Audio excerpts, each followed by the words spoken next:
Hey, and welcome to the stuff you should think about.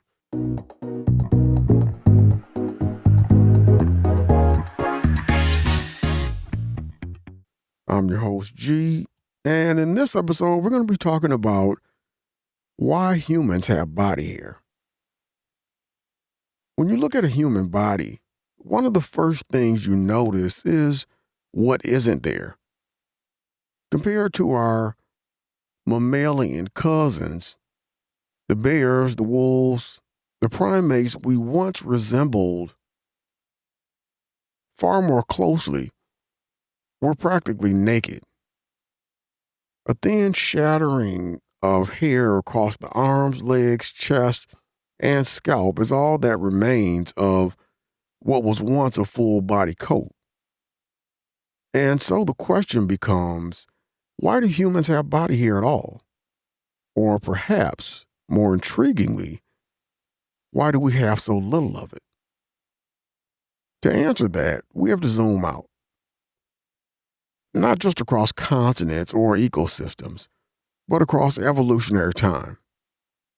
Because the story of human body hair is the story of adaptation, of survival, of a species sculpting itself to meet the demands of a changing world.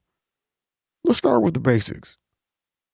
Every hair on your body, every strand, no matter how small, is a sensory instrument, a tiny antenna, a biological motion detector.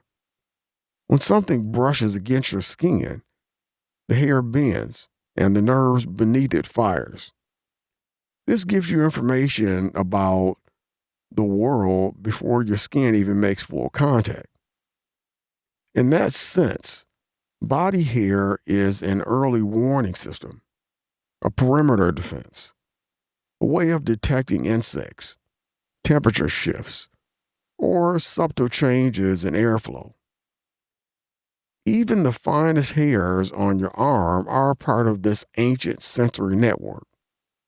But that's only the beginning, because if we zoom out a little further, we find that body hair also plays a role in thermoregulation, the delicate balancing act of keeping the body's temperature within a narrow, life sustaining range. In most mammals, thick fur traps heat, keeping the animal warm. But humans took a different evolutionary path. As our ancestors moved from forested environments into open savannas, they faced a new challenge: heat, intense, relentless, body draining heat. And in that environment, thick fur becomes a liability. So, what did evolution do?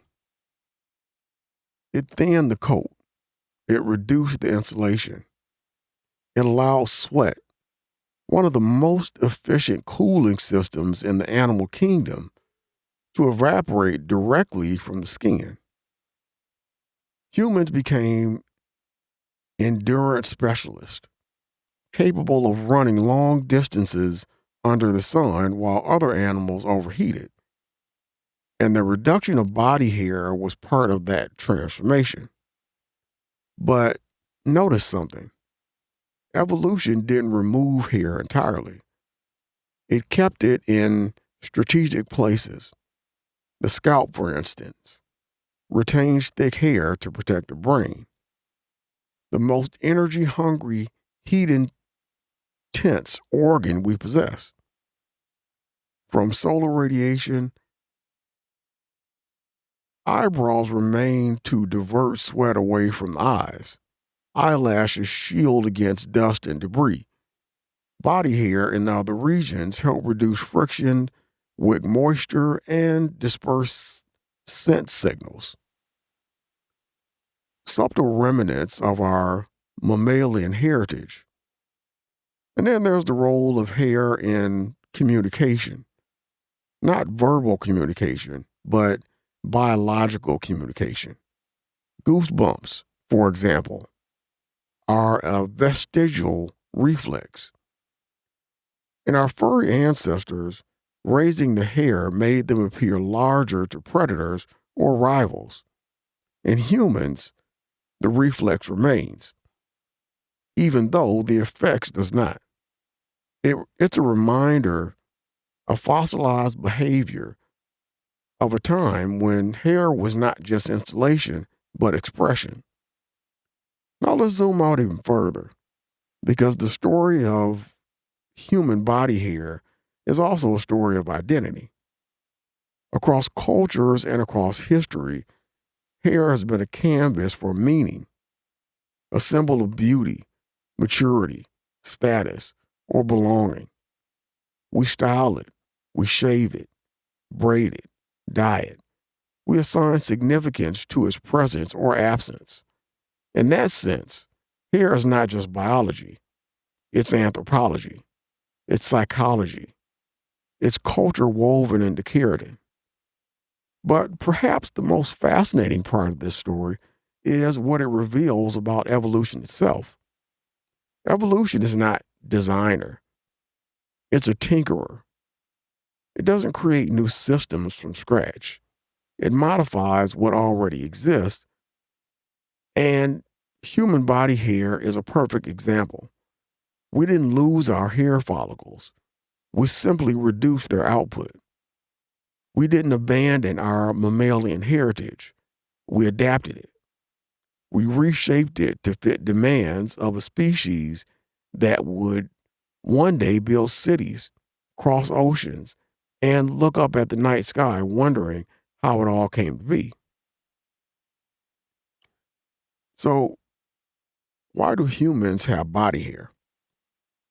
Because it still serves us as a sensory system, as a protective barrier, as a thermoregulatory aid, as a cultural symbol, and because evolution rarely deletes a feature entirely when it can simply repurpose it.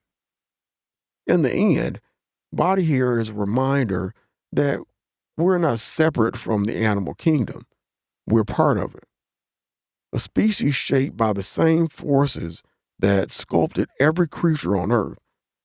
And when you look at the fine hairs on your arm catching the light, you're seeing not just biology, but history. A living record of where we came from and how the universe, through the slow, patient work of evolution, made us who we are. Thanks for tuning in.